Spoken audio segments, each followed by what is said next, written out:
CIA가 중국 공산당의 충격적인 내부 문서를 입수했습니다. 대한민국 서해는 이제 중국 내해다. 필리핀 스카보로 암초, 베트남 파라셀 군도, 중국이 점령한 17개 섬, 처음엔 작은 구조물이었습니다. 이제는 활주로와 미사일 기지입니다. 한국도 부디 정신 바짝 차리고 대응하길 바랍니다. 미국이 경고한 남중국해 인공섬 전략. 그것이 이제 대한민국 서해로 향하고 있었습니다.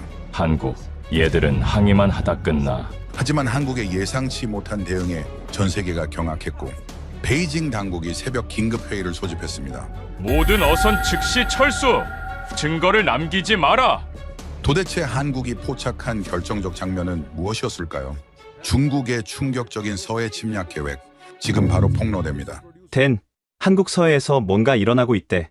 중국 어선들이 불법 조업한다는데 가서 기사 하나 써줄래?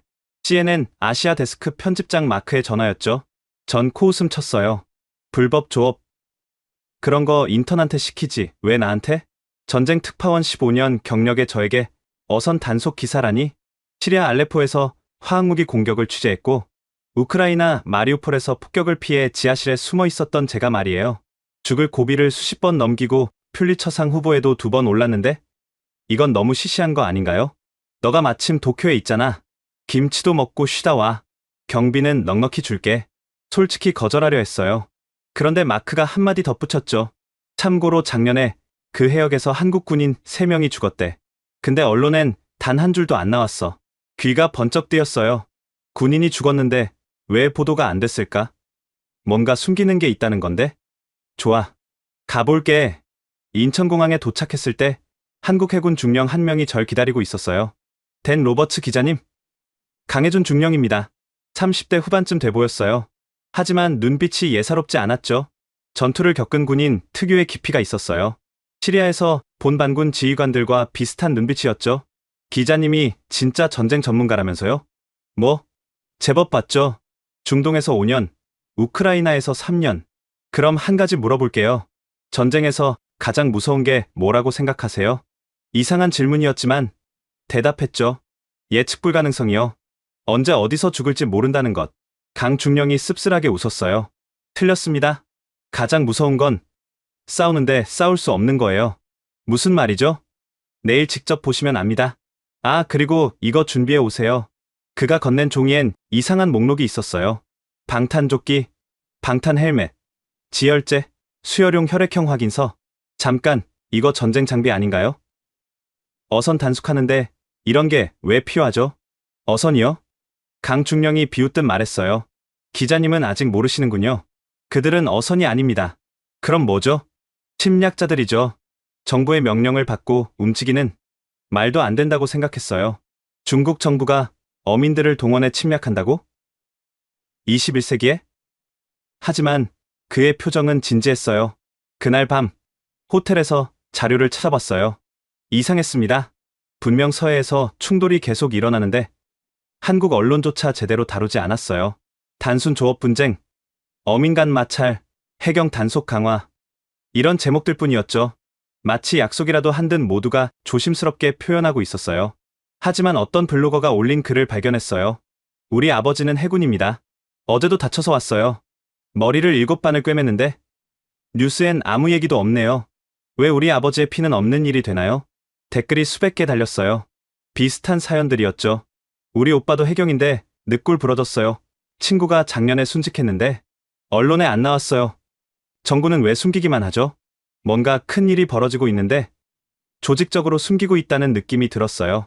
기자 본능이 꿈틀거렸죠. 이건 큰 특종이 될 수도 있겠다고. 다음날 새벽 3시, 평택해군기지. 이렇게 일찍요? 네. 중국 선박들은 새벽에 가장 많이 침투합니다. 기지는 생각보다 훨씬 큰 규모였어요. 고속정 수십 척이 정박해 있었고 병사들이 부산하게 움직였죠. 새벽인데도 모두가 깨어 있었어요. 이렇게 많은 배가 다 서해 경계용인가요? 일부입니다. 나머지는 지금 바다에 나가 있어요. 몇 척이나요? 비밀입니다. 하지만 충분하지 않아요. 절대로. 작전실에 들어가자 충격적인 장면이 펼쳐졌어요. 거대한 스크린에 서해 지도가 있었는데 빨간 점이 수백 개 찍혀 있었어요. 마치 홍역에 걸린 것처럼 온통 빨간색이었죠. 이 빨간 점이 지난 일주일간 중국 선박 침투 위치입니다. 일주일에 이렇게 많이요? 이건 확인된 것만입니다. 실제로는 이 3배는 될 거예요. 레이더에 안 잡히는 배들도 많거든요. 숨이 막혔어요. 이 정도면 전쟁 아닌가? 그때 경보음이 울렸어요. 오전 3시 27분, 연평도 서방 7마일 지점, 중국 선박 47척 동시 침투. 긴급 출동, 47척. 제가 잘못 들은 줄 알았어요. 47척이 동시에요? 이 정도는 양반입니다. 지난달엔 112척이 한꺼번에 들어왔어요. 112척이라니? 이건 조업이 아니라 침공이었어요. 젊은 장교들이 뛰어나갔어요. 모두가 실탄이 든 탄창을 챙겼죠. 그중 한 명이 돌아보며 말했어요. 기자님, 이거 꼭 써주세요. 우리가 매일 밤 목숨 걸고 지킨다는 거요. 아무도 모르지만 20살쯤 돼 보이는 청년의 눈빛이 간절했어요. 강중령이 절 고속정으로 안내했어요. 357정입니다. 최신의 고속정이죠. 작년에 새로 받았어요. 배에 오르자 강철진 상사가 맞이했어요. 43세, 20년차 부사관. 온몸이 상처투성이었죠. 목에도 긴 흉터가 있었어요. 기자님, 한 가지만 명심하세요. 제가 엎드리라면 무조건 엎드리세요. 1초의 망설임이 죽음입니다. 그 정도로 위험한가요? 그가 헬멧을 벗었어요. 왼쪽 머리에 움푹 팬 흉터가 있었죠. 작년에 쇠파이프 맞은 자국입니다. 1cm만 더 깊었으면 죽었어요. 두개골이 함몰됐었거든요. 말을 잃었어요. 이 사람은 진짜 전쟁을 하고 있었던 거예요. 배에 탄 대원들은 대부분 20대 초반이었어요. 박성우, 이등병도 그중 하나였죠. 20살, 갓 입대한 앳된 얼굴. 여드름이 아직 남아 있었어요. 왜 해군 왔어요? 바다를 지키고 싶어서요. 멋있잖아요. 후회 안 해요? 그가 잠시 망설이다 작은 목소리로 말했어요. 어제 선임이 중국 배에 맞아서 실려갔어요. 갈비뼈 3개가 부러졌대요. 좀 무섭긴 해요. 솔직히 20살이 이런 두려움 속에서 산다니. 새벽 4시 배가 출항했습니다. 칠흑 같은 어둠 속의 바다. 달빛도 없는 완전한 암흑이었죠. 하지만 모든 대원의 표정은 긴장되어 있었어요. 지금은 출항 직후라 조용합니다. 하지만 밤 10시가 넘으면 지옥이 시작돼요. 강 상사의 말이 끝나자마자 레이더에 뭔가 잡혔어요. 이확인 선박 12척 고속 접근. 새벽 4시인데도 멀리서 검은 연기를 뿜으며 다가오는 배들이 보였어요. 그런데 이상했어요. 어선치고는 너무 빨랐고 너무 공격적으로 움직였어요. 마치 군함처럼 대형을 이루고 있었죠. 저게 정말 어선인가요? 강중령이 망원경을 건넸어요. 직접 보세요. 망원경으로 본 중국 선박의 갑판엔 어망 대신 쇠파이프와 강목이 가득했어요. 그리고 검은 제복을 입은 사내들이 무언가를 들고 우리를 노려보고 있었죠. 그들의 눈빛은 어부가 아니라 군인이었어요. 저들은 해상민병대입니다. 중국 정부가 훈련시킨 중군사 조직이죠. 그 순간 깨달았어요. 이건 불법 조업이 아니었어요. 이건 침략이었습니다. 그리고 한국은 매일 밤 이 침략과 싸우고 있었던 거예요. 다음날 새벽도 똑같았어요. 긴급 출동. 전 대원 전투 배치. 사이렌이 울리고 병사들이 뛰어다녔죠. 전 이런 긴박함을 시리아 공습 때나 봤는데 여기선 매일 아침 일상이었어요. 이게 매일 반복되는 거예요? 새벽 3시에서 5시 사이가 골든타임입니다. 저놈들이 가장 많이 침투하는 시간이죠. 강해준 중령이 절 작전실로 안내했어요. 벽면 가득 모니터가 있었고 실시간으로 서해 상황이 표시되고 있었죠. 여기 보세요. 지금 이 순간에도 화면에 붉은 점들이 하나둘 나타났어요. 중국 선박들이었죠. 어떻게 구분하죠? 진짜 어선일 수도 있잖아요. 패턴이 달라요.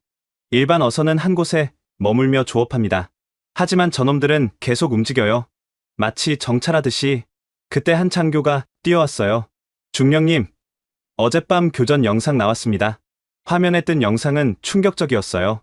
칠흑 같은 어둠 속에서 서치라이트만 번쩍이는데 갑자기 쇠파이프가 날아오고 누군가 비명을 질렀죠. 이게 어제 일이에요? 네. 부상자 2명. 한 명은 아직 의식이 없어요. 언론의 제보는? 위에서 막습니다. 국민 불안 조성한다고요. 말이 안 됐어요. 민주국가에서 이런 은폐가 가능한가? 오전 10시 드디어 357정에 다시 올랐습니다. 어제와는 다른 출동이었어요. 방탄조끼 제대로 입으세요. 헬멧 끈도 꽉 조이고 강철진 상사가 일일이 점검했어요. 그의 손가락 2개가 굽어있는 걸 발견했죠. 손가락이. 아, 이거요? 3년 전에 부러졌어요. 중국 놈이 몽둥이로 내리쳐서. 치료는? 했죠. 근데 제대로 붙을 시간이 없었어요. 계속 출동해야 했거든요. 갑판에서 젊은 수병들이 장비를 점검하고 있었어요. 다들 20대 초반. 아직 앳된 얼굴들이었죠. 애들이 너무 어려요. 어릴 수밖에 없죠. 이 일을 오래 못하거든요. 다치거나 트라우마로 그만두거나. 박성우, 이등병이 다가왔어요. 20살, 입대한 지 6개월. 기자님, 이거 드세요. 초코바를 건넸어요. 왜 줘요? 나중에 체력 떨어져요. 밤새 긴장하면 금방 지치거든요. 저희도 주머니에 항상 넣고 다녀요. 고마워요. 근데 부모님은 여기 위험한 거 아세요? 그가 쓴웃음을 지었어요. 모르세요. 그냥 배 타고 순찰한다고만. 작년에 선임 하나가 머리 다쳐서 전역했는데 그 부모님이 울면서 찾아오셨어요. 왜 말 안 했냐고. 그럼 왜 말 안 해요? 걱정하실까 봐요. 그리고 자랑스럽기도 하고요. 나라 지킨다는 거. 배가 출항했어요. 처음엔 평화로웠죠. 파도도 잔잔하고 갈매기들이 날아다녔어요. 이게 정말 전쟁터예요? 낮에는 이래요. 밤이 되면 달라집니다. 오후 3시 NLL 근처에 도착했어요. 북한과의 경계선이죠. 여기서부터가 진짜 최전선입니다. 바다는 고요했어요. 너무 고요해서 오히려 불안했죠. 레이더 확인. 2시 방향 미식별 물체. 순간 모두가 전투태세에 들어갔어요. 중국 선박 5척 접근 중. 속도 30노트. 30노트. 일반 어선은 10노트도 안 나오는데 멀리서 배들이 다가왔어요. 검은 연기를 뿜으며 돌진하듯 왔죠. 경고방송 시작. 스피커에서 중국어가 흘러나왔어요. 여기는 대한민국 해군입니다. 즉시 영해를 벗어나시기 바랍니다. 라고 중국어로 말했습니다. 하지만 저들은 속도를 줄이지 않았어요. 또 시작이군. 강 상사가 한숨을 쉬었어요. 중국 선박이 우리 옆을 스쳐 지나갔어요. 일부러 큰 파도를 일으켰죠. 배가 심하게 흔들렸어요. 뭐 하는 거예요? 위협이죠. 겁주는 거예요. 그때 중국 선박에서 뭔가 날아왔어요. 조심. 폭죽이다. 펑. 펑. 폭죽이 터졌어요. 대낮에 폭죽이라니.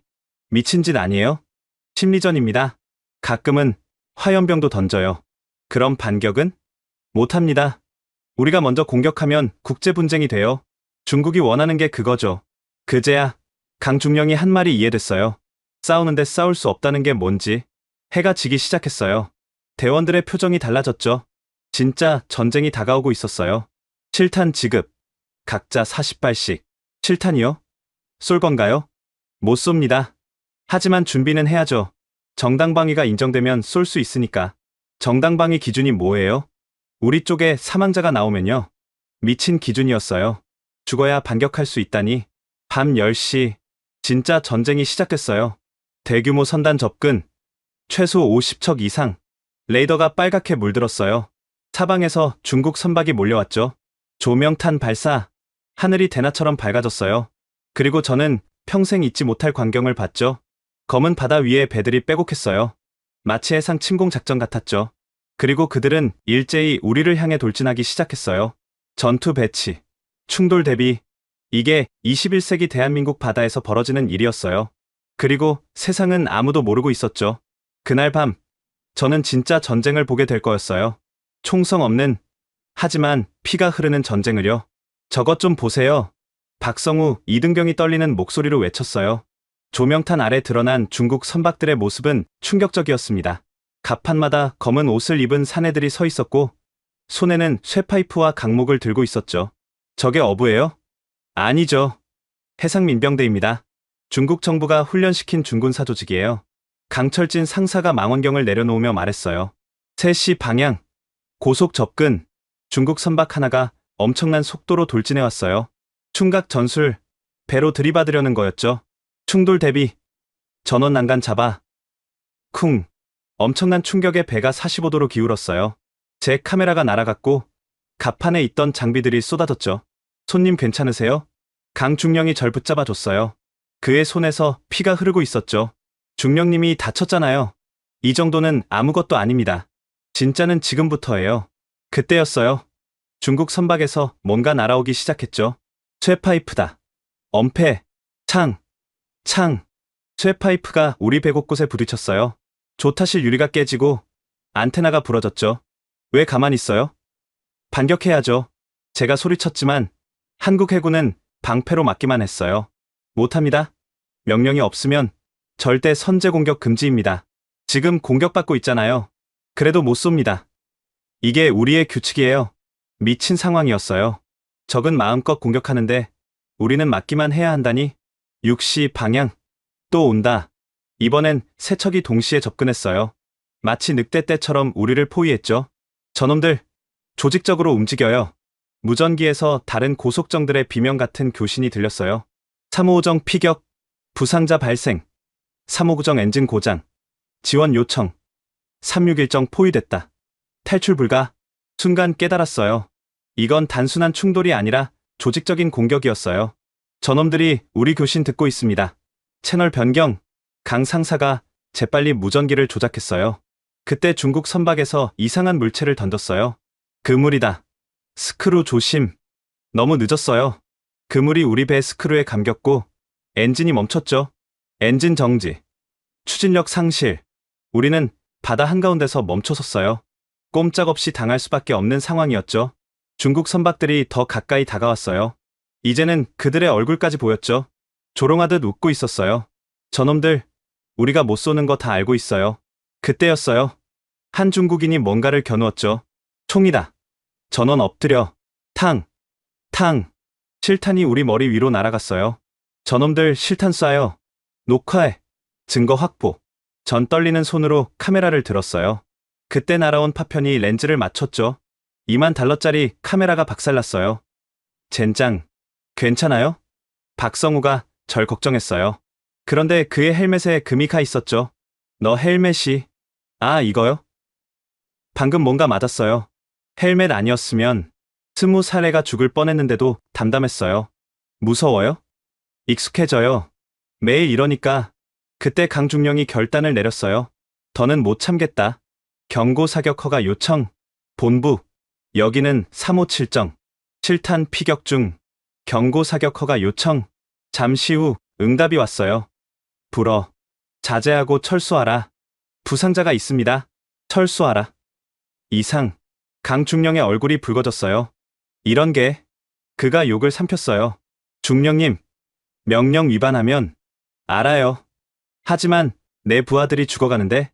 그때 기적 같은 일이 일어났어요. 지원군이다. 해경이 온다. 해경 경비함 세 척이 나타났어요. 그리고 물대포를 쏘기 시작했죠. 중국 선박들이 잠시 물러났어요. 그 틈에 우리는 스크루에 걸린 그물을 제거했죠. 엔진 시동. 후퇴. 우리는 가까스로 빠져나왔어요. 하지만 다른 고속정들은 여전히 포위되어 있었죠. 3호정 구하러 가야 합니다. 안 돼. 우리도 만신창이야. 돌아오는 길. 갑판은 피로 물들어 있었어요. 대원 5명이 다쳤고 그중 2명은 중상이었죠. 이게 매일 밤 일어나는 일이에요. 오늘은 양반입니다. 지난주엔 정말 죽는 줄 알았어요. 강철진 상사가 담담하게 말했어요. 새벽 4시, 겨우 기지로 돌아왔어요. 구급차가 대기하고 있었고 부상자들이 실려갔죠. 오늘 밤 피해 보고합니다.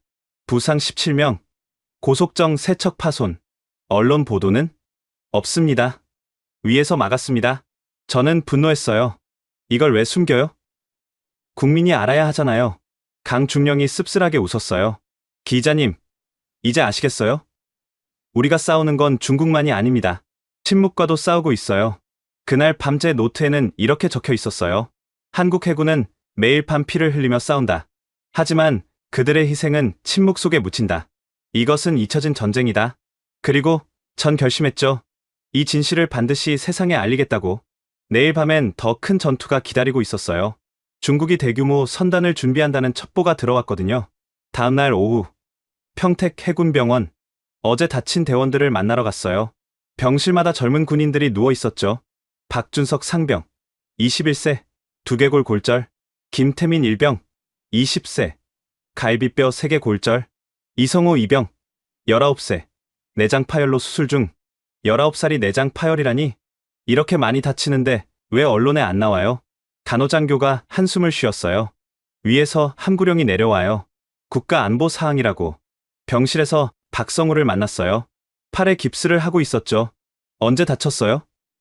어제는 멀쩡했잖아요. 기지 돌아와서 쓰러졌어요. 아드레날린 때문에 못 느꼈나 봐요. 부모님한테 연락은? 안 했어요. 걱정하실까봐. 그때 옆 침대에서 신음소리가 났어요. 머리 전체를 붕대로 감은 군인이었죠. 저 친구는? 류현석 상병이요. 3일 전에 쇠파이프 맞고 아직도 의식이 없어요. 3일째 의식불명. 그런데 뉴스엔 단 한 줄도 없었어요. 저녁 6시. 다시 출항 준비. 오늘은 특별했어요. 함장이 직접 브리핑을 했거든요. 오늘 밤 중국 측 대규모 도발 예상됩니다. 첩보에 따르면 200척 이상이 동시 침투를 시도할 겁니다. 200척. 우리는 27척뿐인데? 교전 규칙은 동일합니다. 선제 공격 절대 금지. 한 젊은 장교가 손을 들었어요. 함장님, 우리가 먼저 죽어야 쏠 수 있다는 말씀이신가요? 그렇다. 침묵이 흘렀어요. 모두가 알고 있었죠. 오늘 밤 누군가는 돌아오지 못할 수도 있다는 걸. 출항 직전, 강철진 상사가 부하들을 모았어요. 다들 들어라. 오늘은 진짜 전쟁이다. 각자 위치 절대 사수. 무슨 일이 있어도 동료를 버리지 마라. 네, 상사님. 밤 11시, 우리는 다시 어둠 속으로 나아갔어요. 레이더 확인. 11시 방향 대규모 선단 접근. 화면이 빨갛게 물들었어요. 정말 200척이 넘어 보였죠. 이건 침공이잖아요. 맞습니다. 하지만 국제법상 민간 선박이라 어쩔 수 없어요. 말도 안 되는 논리였지만 그게 현실이었어요. 조명탄 발사. 하늘이 밝아지자 숨이 멎을 것 같았어요. 수평선까지 중국 배들로 가득했거든요. 전 부대 전투 배치. 최대한 저지하라. 27척으로 200척을 막는다? 불가능했어요. 첫 충돌은 자정에 시작됐어요. 우연, 충돌. 쿵. 중국 선박이 옆구리를 들이받았어요. 갑판에 있던 대원 하나가 바다로 떨어졌죠. 해상 추락. 구조. 다른 대원들이 뛰어들어 그를 건졌어요. 하지만 그 순간 또 다른 공격이 시작됐죠. 화염병이다. 불붙은 병들이 날아왔어요. 갑판 곳곳에서 불길이 솟았죠. 소화. 빨리. 혼란 속에서 또 다른 비명이 들렸어요. 태호가 맞았어. 머리에서 피가. 정태호 일병. 19살. 쇠파이프에 정통으로 맞았어요. 의무병. 하지만 의무병도 이미 다친 상태였어요. 강중령이 무전기를 잡았어요. 본부. 사상자 발생. 교전 허가 요청. 부상인가 사망인가? 부상입니다만 위급합니다. 불어. 계속 방어하라. 그때였어요. 강철진 상사가 소총을 들었죠. 더는 못 참겠다. 상사. 명령 위반이야. 내 부하가 죽어가는데 명령이 뭔 소용입니까? 탕. 경고 사격을 했어요. 중국 선박들이 잠시 물러났죠. 하지만 곧 더 격렬하게 공격했어요. 이번엔 쇠사슬까지 휘둘렀죠. 으악. 또 누군가 쓰러졌어요. 성민이도 당했다. 갑판이 피로 물들기 시작했어요. 미끄러워서 제대로 서 있기도 힘들었죠. 새벽 2시. 드디어 증원이 왔어요. 해경이다. 지원 왔다. 해경 경비정 5척이 물대포를 쏘며 진입했어요. 중국 선박들이 서서히 물러나기 시작했죠. 하지만 피해는 이미 컸어요. 피해 보고. 부상자 몇 명이야? 확인 중입니다. 최소 11명 이상. 그중 3명은 중태였어요. 새벽 4시. 기지 귀향. 갑판을 청소하는데 물이 빨갛게 물들었어요. 그만큼 피가 많이 흘렀던 거죠. 이게 전쟁 아니면 뭐예요? 강중령이 담배를 피우며 말했어요. 전쟁 맞습니다. 인정받지 못하는 전쟁이죠.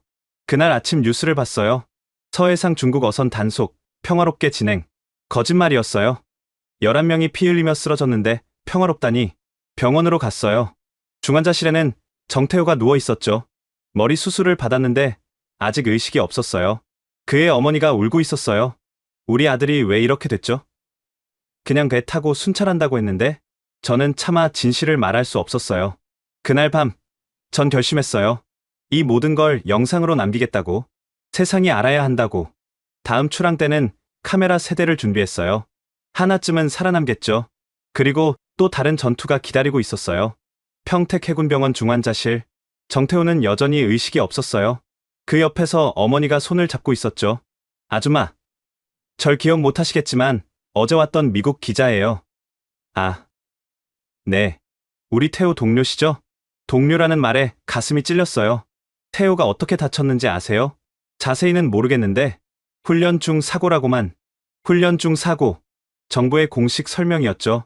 그때 옆병실에서 누군가 절 불렀어요. 기자님. 박성우였어요. 깁스한 팔을 들어 보였죠. 나아졌어요? 괜찮아요. 이 정도는 약과예요. 작년 선임은 손가락 2개가 없어요.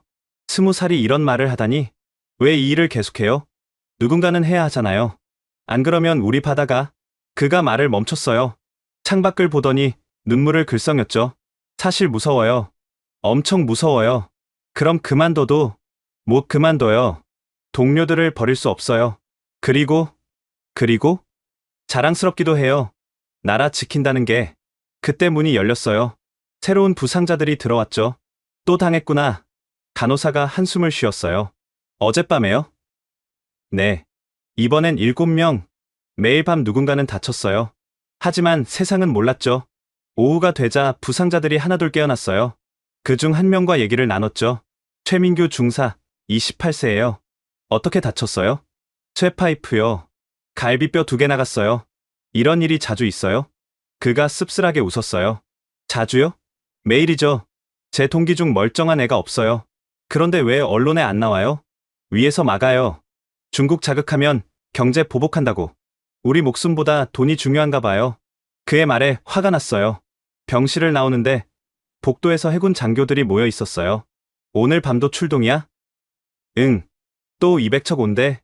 미치겠네. 우리는 몇 척이야? 25척. 3호정이랑 3호구정은 수리 중이라 25척으로 200척을 상대한다. 저녁 다시 출항 준비.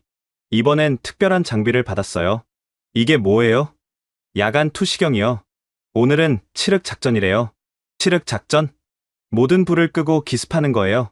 불을 끄고 어둠 속에서 싸운다니. 출항 전 강철진 상사가 훈시했어요. 오늘은 특별하다. 상부에서 드디어 제한적 대응을 허가했다. 진짜요? 그래.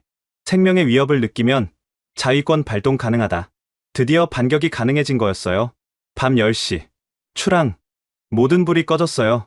칠흑 같은 어둠 속을 나아갔죠. 적외선 탐지. 9시 방향 열신호 다수. 야간 투시경으로 보니 중국 선박들이 보였어요. 그들은 우리를 못 본 채 지나갔죠. 이제 우리가 유령이 되는 거예요. 자정. 기습 시작. 지금이다. 포위하라.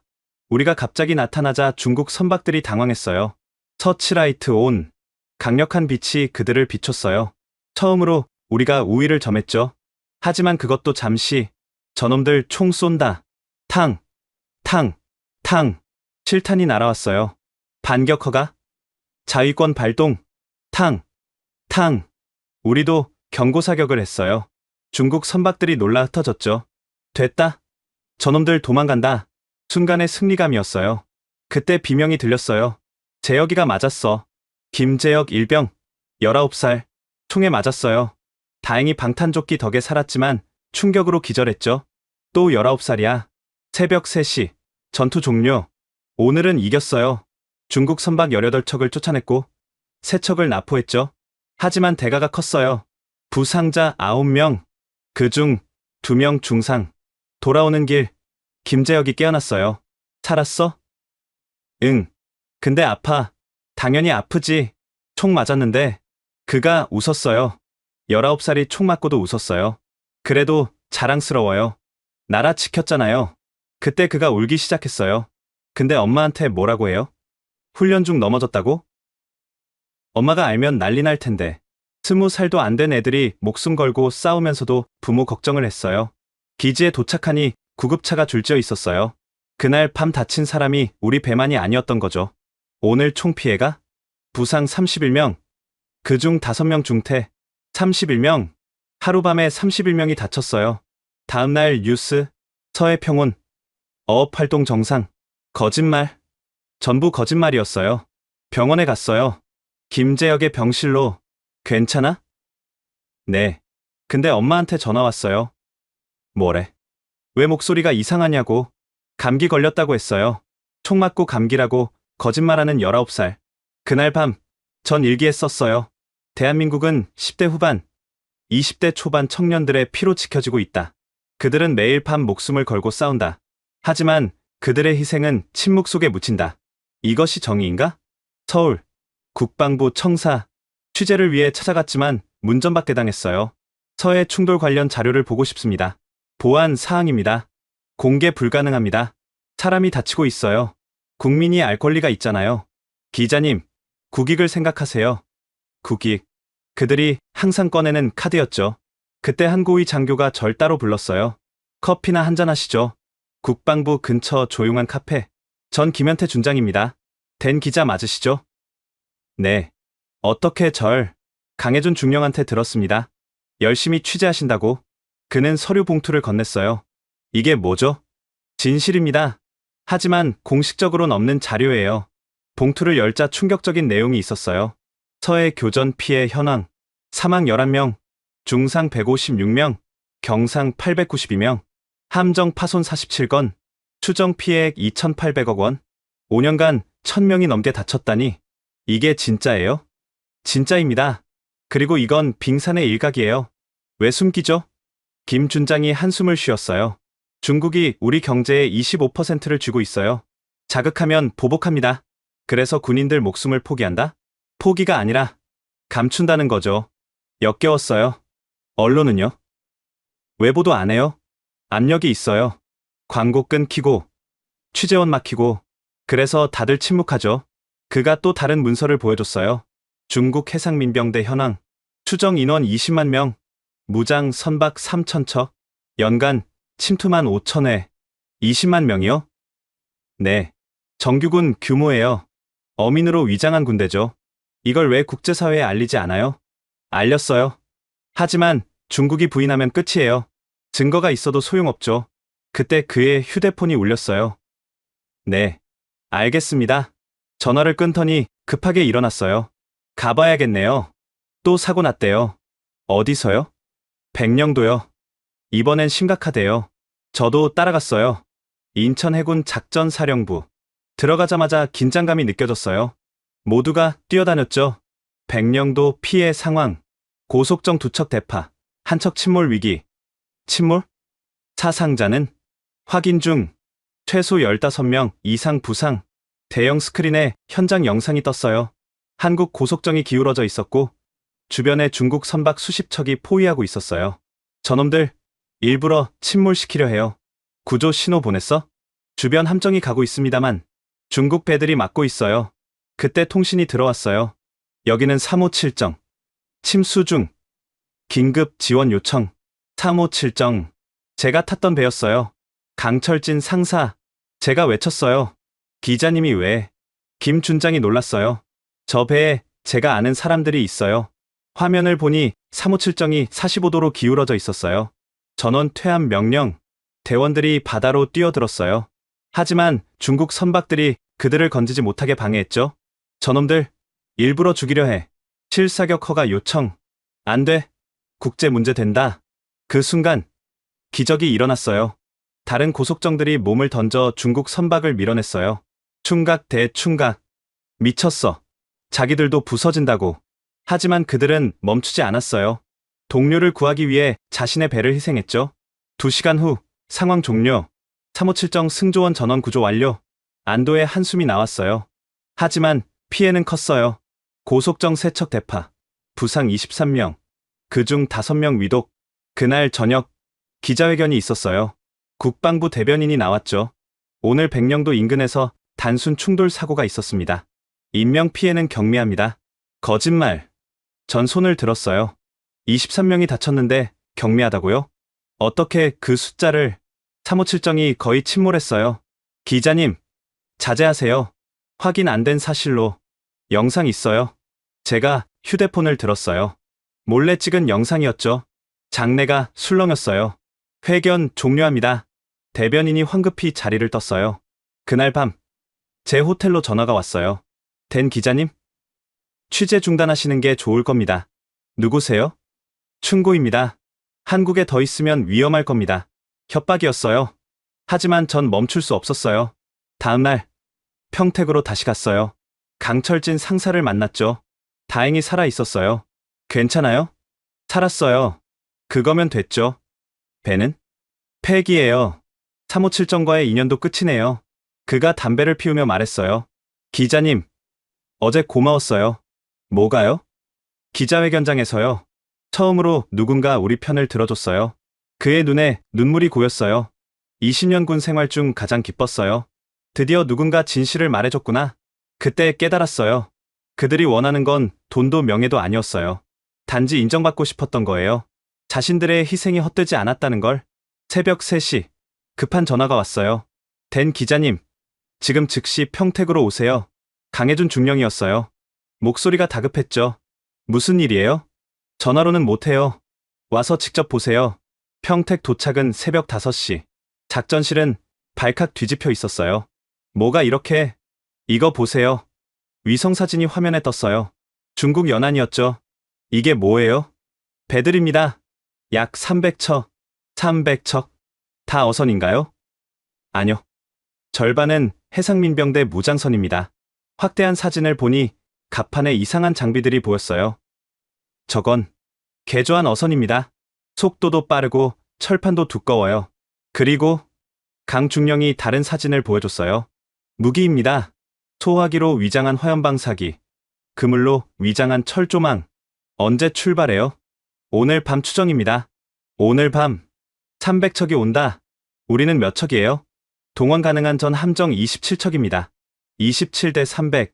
불가능한 싸움이었어요. 그때 함장이 들어왔어요. 전 장병 비상 소집.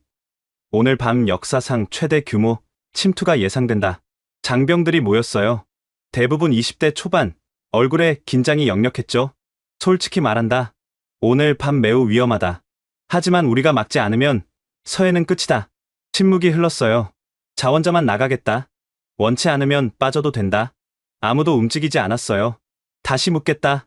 목숨을 걸 수 있는 자만 남아라. 그래도 아무도 안 갔어요. 모두가 남았죠. 박성우가 손을 들었어요. 우리가 안 나가면 누가 나갑니까? 맞아요. 가족이 바다에서 일하는데 포기할 수 없어요. 20대 청년들의 결의였어요. 오후 특별 브리핑. 중국 측 전술 분석입니다. 화면에 도식이 나타났어요. 1차로 100척이 양동작전, 우리 주력을 유인합니다. 그 다음은 2차 200척이 진짜 목표인 백령도와 연평도를 공격합니다. 목적이 뭐죠? 치료 집의 기정사실화요. 들어와서 안 나가는 겁니다. 점령이라는 말이었어요. 국제법상 민간 선박이라 국제법이 애매해요. 그걸 노리는 거죠. 악랄한 전략이었어요. 준비 시간은 6시간. 모두가 분주했어요.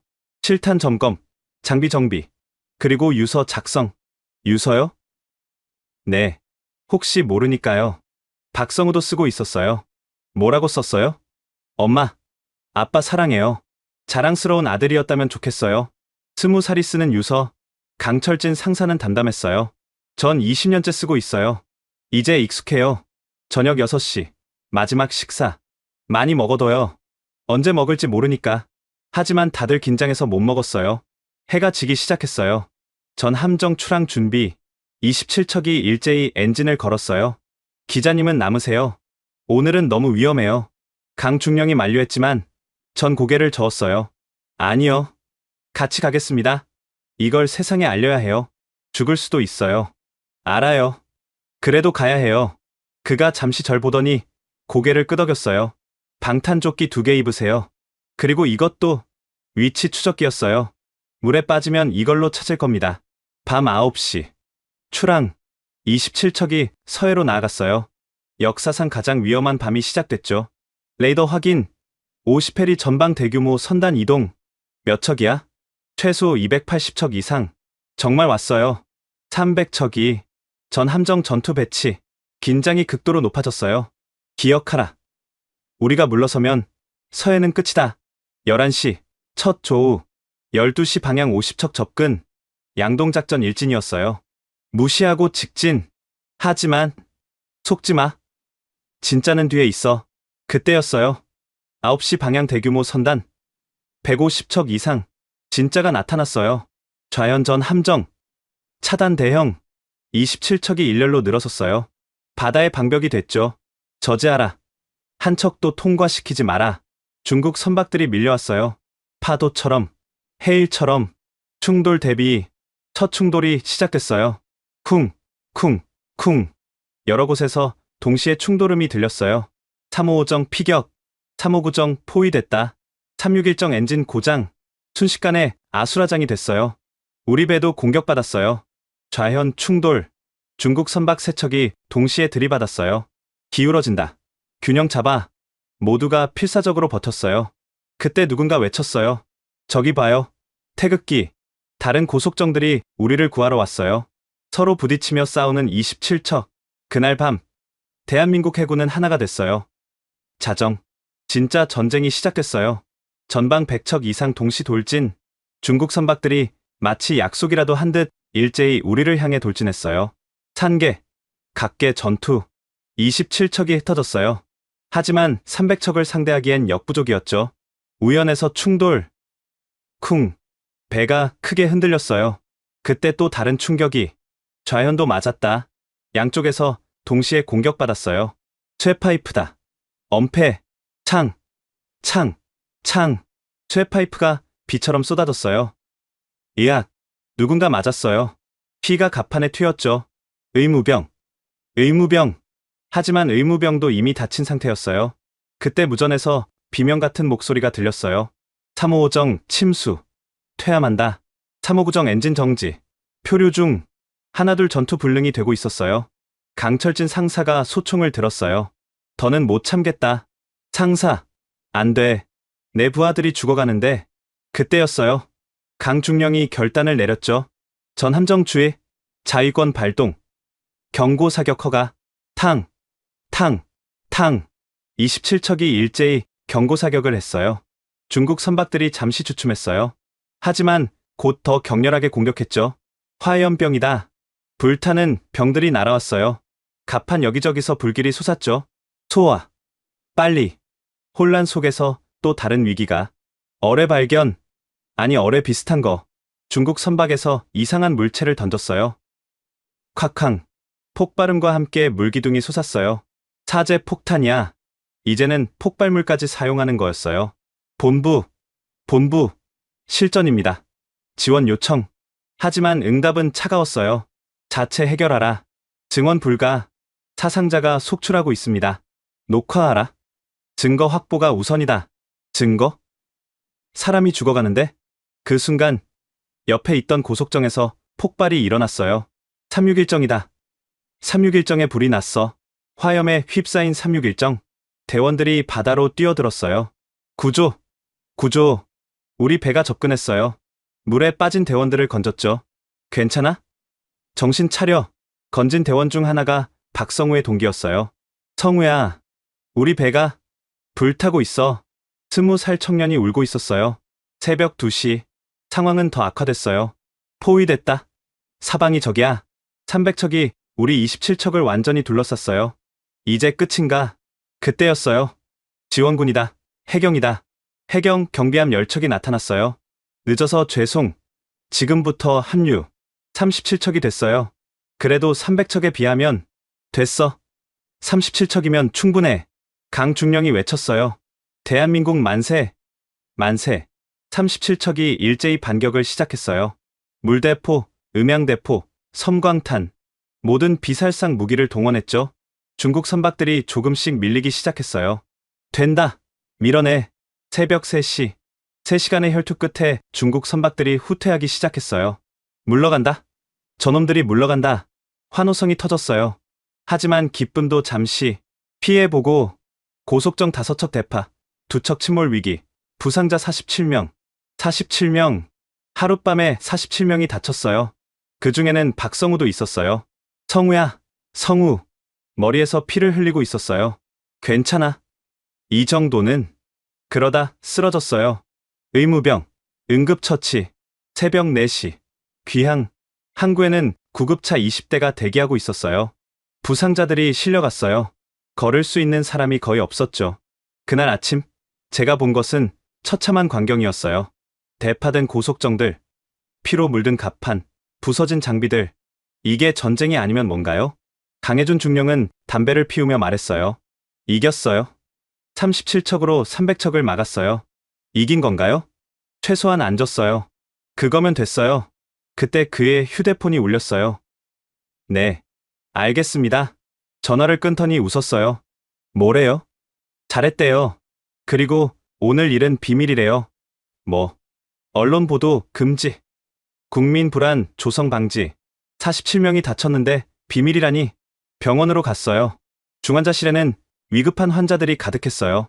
이름이 뭐예요? 이준혁. 21살이에요. 어떻게 다쳤어요? 폭발물에 파편이 배에 박혔어요. 21살 배에 파편이 박힌 채 누워 있었어요. 부모님은? 오고 있대요. 훈련 사고라고 했어요. 또 거짓말. 박성우는 다행히 의식이 있었어요. 기자님, 괜찮아? 네. 근데 우리 이긴 거 맞죠? 그럼, 너희가 이겼어. 다행이에요. 받아 지켰네요. 그리고 그는 잠들었어요. 그날 점심 뉴스, 서해 평화롭게 조업 중. 거짓. 전부 거짓이었어요. 저녁, 강중령을 다시 만났어요. 중령님, 이거 언제까지 숨길 건가요? 모르겠어요. 하지만, 누군가는 알아줬으면 해요. 우리가 여기서 싸운다는 걸. 그날 밤, 전 결심했어요. 이 모든 걸 영상으로 남겨 세상에 공개하겠다고. 그리고 며칠 후, 더 충격적인 사실을 알게 됐어요. 중국의 진짜 목적이 뭔지를. 납포된 중국 선박 조사 현장. 평택항 구석에 중국 선박 3척이 억류되어 있었어요. 이게 며칠 전 납포한 선박들입니다. 해군 정보관이 안내했어요. 배에 올라가자 놀라운 것들이 보였어요. 이거 일반 어선이 아니네요. 선체가 특수 강철로 보강되어 있었고 엔진도 군용 수준이었어요. 맞습니다. 개조비만 수억 원은 들었을 겁니다. 어민이 이런 돈이 있을까요? 없죠. 정부 지원입니다. 선실을 뒤지던 중 이상한 서류를 발견했어요. 이거 뭐예요? 중국어로 된 문서였어요. 정보관이 번역했죠. 해상민병대 작전 지침서네요. 내용은 충격적이었어요. 1단계 어선으로 위장 침투, 2단계 점진적 영해 잠식, 3단계 시료 지배 확립, 4단계 영유권 주장. 이게 진짜예요? 네. 그리고 이것 보세요. 또 다른 문서. 회색지대 전략이라는 제목이었어요. 회색지대? 전쟁고 평화도 아닌 중간지대를 이용하는 거예요. 민간인을 앞세워 군대가 대응 못하게 하는 거죠. 더 충격적인 건 지도였어요. 서해 전체에 빨간 선이 그어져 있었어요. 이건 중국이 주장하는 새로운 해상 경계선입니다. 한국 영해의 절반이 중국 것으로 표시되어 있었어요. 그때 전화가 왔어요. 댄 기자님. 저는 싱가포르의 해양 전문가 리처드 콜린스입니다. 네. 당신이 한국 서해를 취재한다고 들었어요. 제가 알려줄 게 있습니다. 다음날 서울에서 그를 만났어요. 전 10년간 중국의 해양 팽창을 연구했습니다. 그가 노트북을 열었어요. 이걸 보세요. 남중국해입니다. 위성사진에 인공섬들이 보였어요. 7년 전엔 암초였어요. 지금은 군사기지죠. 어떻게 가능하죠? 처음엔 어민들이 들어왔어요. 그 다음 해경, 그 다음 해군. 단계적 점령이죠. 그가 다른 사진을 보여줬어요. 필리핀 스카보로 암초예요. 2012년까진 필리핀 어장이었죠. 지금은 중국이 시효 지배 중입니다. 필리핀 어민은 접근도 못해요. 그리고 그가 충격적인 말을 했어요. 한국 서해가 다음 타깃입니다. 증거가 있나요? 그가 문서를 보여줬어요. 중국 해양 전략 보고서였죠.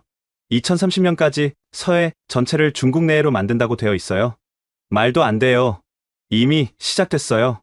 매년 침투 횟수가 30%씩 증가하고 있죠. 그가 또 다른 자료를 꺼냈어요. 17개국에서 동일한 패턴이 발견됐어요. 스리랑카, 몰디브, 동티모르, 솔로몬 제도. 모두 중국 어선이 먼저 들어가고 나중에 기지가 됐어요. 한국은 미국 동맹인데 그래서 더 교묘해요. 민간인을 앞세워 군사 대응을 막는 거죠. 그때 그가 기밀이라며 보여준 영상이 있었어요. 중국 해군 훈련 영상이었는데 한국 해군 함정 모형을 공격하는 장면이었어요. 이게 언제 거예요? 작년입니다. 그들은 이미 전쟁 연습을 하고 있어요. 평택으로 돌아와 강해준 중령에게 이 사실을 알렸어요. 알고 있었어요. 알고 있었다고요? 네. 하지만 뭘 할 수가 없어요. 왜요? 정치죠. 경제가 걸려 있으니까. 그가 금고에서 파일을 꺼냈어요. 이게 뭐예요? 5년간 서해 침투 데이터예요. 그래프는 충격적이었어요. 매년 기하급수적으로 증가하고 있었죠. 이대로면 3년 안에 서해를 잃어요. 그날 밤 또 다른 제보자를 만났어요. 전직 중국 해군 장교라고 했죠. 얼굴은 가렸어요. 당신들이 모르는 게 있어요. 뭐죠? 중국 어선 중 30%는 현역 군인입니다. 뭐라고요? 겉만 어민이에요. 실제론 특수훈련받은 해군이죠. 증거가. 그가 사진을 보여줬어요. 어선에서 내리는 사람들인데 체격이 군인이었어요. 이들은 명령만 떨어지면 언제든 군인이 됩니다. 얼마나 많이? 한국 주변에만 5천 명은 됩니다. 5천 명의 위장 군인이 바다에 있다니? 왜 이걸 알려주죠? 중국도 모든 국민이 이런 걸 원하는 건 아니에요. 전쟁을 원하지 않는 사람도 있죠. 돌아오는 길, 문득 생각났어요. 이건 단순한 영토 분쟁이 아니었어요. 거대한 제국이 작은 나라를 서서히 집어삼키는 과정이었죠. 그리고 한국은 그 최전선에 있었어요. 다음 날, 전 결심했어요. 이 모든 걸 다큐멘터리로 만들겠다고. 제목은 조용한 침략 사일런트 인베이전. 세계가 알아야 했어요. 중국이 무엇을 하고 있는지, 그리고 한국이 어떻게 맞서고 있는지. 도쿄행 비행기 안, 일본 해상보안청 관계자를 만나러 가는 길이었어요. 된 기자님, 센카쿠 사태 아시죠? 야마모토 전 해상보안청 차장이었어요. 중국이 매일 침입한다고 들었어요. 매일이 아니라 매 시간이에요. 그가 보여준 자료는 충격적이었어요. 작년 한 해 중국 선박 침투 횟수가 12,000회예요. 경비는? 포기 상태예요. 너무 많아서 막을 수가 없어요. 그가 한숨을 쉬었어요. 10년 전엔 우리 바다였어요. 지금은 사실상 중국이 지배하죠. 필리핀 마닐라. 또 다른 증언을 듣기 위해 찾아갔어요. 우리는 이미 졌어요. 필리핀 해군 퇴역 제도 코세 델가도였어요. 카보로 암초를 완전히 잃었어요. 어민 2만 명이 생계를 잃었죠. 국제 재판은? 이겼어요. 하지만 중국이 무시하면 그만이에요. 그가 지도를 펼쳤어요. 여기, 여기, 여기. 다 우리 어장이었어요. 지금은 중국 해군이 지키고 있죠. 어떻게 시작됐어요? 한국이랑 똑같아요. 처음엔 어선 몇 척, 그 다음엔 수백 척, 그리고 해군, 베트남, 다낭. 베트남 어민협회장을 만났어요. 작년에 어민 17명이 죽었어요. 중국 때문에? 네. 배를 들이받아서 침몰시켰어요. 그리고 구조도 안 했죠. 그가 사진을 보여줬어요. 부서진 어선들이었죠. 이게 다 중국이? 네. 하지만 우리 정부는 침묵해요. 중국이 최대 무역국이니까. 인도네시아, 자카르타. 우리는 강경 대응했어요. 인도네시아 해양수산부 장관이었어요. 중국 어선 500척을 폭파했죠. 효과가 있었나요? 일시적이었어요. 더 많이 옵니다. 그리고 이제는 무장하고 와요. 말레이시아, 브루나이, 태국. 모든 나라가 같은 고통을 겪고 있었어요. 스리랑카, 콜롬보. 여기서 가장 충격적인 사실을 알게 됐어요. 한반토타 항구 아시죠? 스리랑카 전 해군 참모총장이었어요. 중국에 99년 임대했잖아요. 그게 시작이었어요. 처음엔 어선 지원이라고 했죠. 그 다음은 빚더미에 올려놓고 항구를 빼앗았어요. 이제 군항이 될 겁니다. 그가 문서를 보여줬어요. 이거 보세요. 1대1로라고 포장하지만 실제론 군사기지 건설이에요. 파키스탄, 방글라데시, 미얀마, 캄보디아 모두 같은 패턴이었어요. 경제 지원, 부채, 항구 장악, 군사 기지화. 이걸 진주 목걸이 전략이라고 해요. 인도 해군 전략가가 설명했어요. 인도양을 중국 해군 기지로 둘러싸는 거죠. 한국은 더 중요해요. 미국의 최전선이니까. 그래서 더 교묘하게 접근하죠. 서울로 돌아와 이 모든 자료를 정리했어요. 17개국, 동일한 패턴. 중국의 해양 제국 건설 프로젝트였어요. 그리고 한국은 가장 중요한 타깃이었죠. 강해준 중령에게 이 사실을 보고했어요. 17개국이 당하고 있어요. 알아요. 하지만 우리는 다릅니다. 뭐가 다르죠? 우리는 싸우고 있어요. 매일 밤 목숨 걸고. 그것만으로 충분할까요? 그가 잠시 생각하더니 말했어요. 충분하지 않아요. 그래서 당신이 필요한 거예요. 저요. 세계가 알아야 해요. 중국이 뭘 하는지, 우리가 어떻게 맞서는지. 그날 밤, 전 결심했어요. 단순한 기사가 아니라 대형 다큐멘터리를 만들겠다고. 제목은 정했어요. 회색지대 전쟁 더 그레이 존 워. 그리고 며칠 후 드디어 촬영을 시작했어요. 2TB 분량의 영상, 피와 눈물로 기록된 진실이었죠. 하지만 이게 끝이 아니었어요. 중국의 반격이 시작됐거든요. SNS에 영상을 올린 지 24시간. 조회수 100만 돌파. 조용한 침략. 대한민국 서해 실상. 댓글이 폭주했어요. 이게 진짜야? 왜 언론은 안 다뤄? 한국 해군 대단하다. 중국 진짜 무섭네. 48시간 후. 조회수 1000만. 그때부터 일이 커지기 시작했어요. CNN이 전화했어요. 댄, 이거 진짜야? 확인됐어? 모든 영상이 진짜예요. 날짜, 장소 다 있어요. 메인 뉴스로 다룬다. 당장 인터뷰하자. BBC, 로이터, AP통신, 전 세계 언론이 연락했어요. 하지만 중국의 반격도 시작됐죠. 가짜 뉴스다. 조작된 영상이다. 한국의 선전이다. 중국 외교부 대변인이 나섰어요. 일부 세력이 중국 어민을 악마화하고 있다. 우리는 평화적 조언만 한다. 하지만 증거는 명확했어요. 일주일 후 유엔 안보리 긴급회의, 한국 서해 상황을 논의하겠습니다. 미국 대표가 발언했어요. 이는 명백한 주권 침해다. 중국은 즉각 중단해야 한다. 일본, 호주, 인도가 지지했어요. 우리도 같은 피해를 보고 있다. 하지만 중국은 부인했죠. 민간 어선일 뿐이다. 정부와 무관하다. 그때 제가 증거를 제출했어요. 납포된 중국 선박에서 발견한 문서들, 해상민병대 작전 지침서, 안보리가 술렁였어요. 2주일 후 미 의회 청문회, 댄 로버츠 기자를 증인으로 모셨습니다. 제가 증언석에 섰어요. 의원님들, 이것은 단순한 영토 분쟁이 아닙니다. 21세기 새로운 형태의 침략입니다. 영상을 보여줬어요. 의원들이 충격받았죠. 20살 청년들이 매일 밤 피를 흘립니다. 그런데 세상은 몰랐습니다. 한 의원이 물었어요. 왜 한국 정부는 숨겼죠? 경제 보복이 두려웠던 겁니다. 중국이 최대 무역국이니까요. 미국은 뭘 해야 합니까? 동맹을 지켜야 합니다. 한국이 무너지면 다음은 일본, 그 다음은 하와이입니다. 청문회 후 펜타곤에서 연락이 왔어요. 인도, 태평양 전략을 재검토한다. 한국 지원을 강화할 것이다. 한 달 후 역사적 발표. 미국, 일본, 호주, 인도, 영국, 프랑스 6개국이 자유항행연합함대 창설을 선언했어요. 서해를 포함한 전 해역에서 자유항행을 보장하겠다. 중국이 발끈했어요. 내정 간섭이다. 하지만 국제 여론은 한국 편이었어요. 유엔 인권위원회가 나섰어요. 한국 해군 부상자들의 인권 침해를 조사하겠다. 국제형사재판소도 움직였어요. 의도적 공격이 확인되면 전쟁 범죄로 기소할 것이다. 하지만 가장 큰 변화는 한국 내부에서 일어났어요. 은폐됐던 진실이 드러나자 국민들이 분노했어요. 우리 군인들이 그런 고생을 했는데 왜 숨겼나? 대규모 시위가 일어났어요. 서해, 영웅들을 지켜라. 중국은 침략을 중단하라. 여론에 밀린 정부가 드디어 입장을 바꿨어요. 더 이상 침묵하지 않겠다. 단호히 대응하겠다. 국방 예산이 대폭 증가했어요. 신형 고속정 50척 추가 건조, 첨단 감시 체계 구축, 해군 병력 2만 명 증원, 그리고 가장 중요한 변화, 교전 규칙 개정, 생명 위협 시 즉각 대응 가능. 더 이상 일방적으로 맞지 않아도 됐어요. 3개월 후 평택 해군기지, 강해준 중령, 아니 이제 대령이 됐죠. 기자님 덕분입니다. 뭐가요? 드디어 우리 존재를 인정받았어요. 박성우도 만났어요. 이제 중사가 됐더군요. 이제 엄마도 아세요. 제가 뭘 하는지. 뭐라고 하시던가요? 자랑스럽대요. 그리고 고맙대요.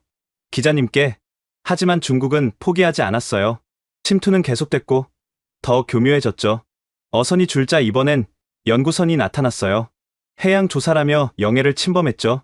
전투는 끝나지 않았어요. 하지만 이제 세계가 지켜보고 있었어요.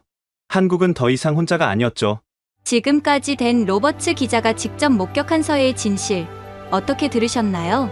우리가 편히 잠드는 새벽, 평균 나이 22의 청년들이 서해에서 피를 흘리며 싸웠습니다.